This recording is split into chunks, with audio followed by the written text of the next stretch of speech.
mais ça, c'est le bonheur, ça. C'est le bonheur sur roue. Ça fait du Un bruit, V10. ça. Il l'a fait.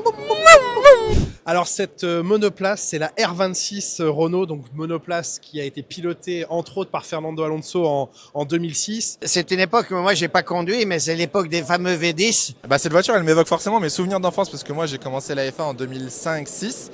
Donc c'était forcément l'époque où Renault dominait la Formule 1, les premières victoires et tout ce qui se passait le dimanche matin.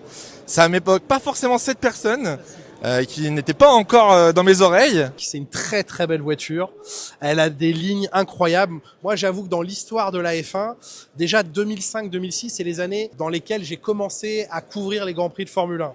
Donc, c'est les premières autos que j'ai approchées de très près en tant que journaliste. Donc, forcément, dans mon cœur, elles ont une place particulière. Alors qu'elles reviennent au Grand Prix de France historique au mois d'avril, je suis très content parce que moi j'ai horreur des voitures dans les placards ou dans les musées qui bougent pas, où on leur passe un chiffon tous les jours. Une voiture, ça doit sentir l'essence, les pneumatiques, les freins. Beaucoup de gens vont pouvoir la découvrir. Je pense que plein de personnes l'ont pas vu rouler. Ça va être un orgasme auditif, il faut le dire. En plus, c'est Franck Montagny qui sera au volant, mon grand copain et camarade sur Canal+.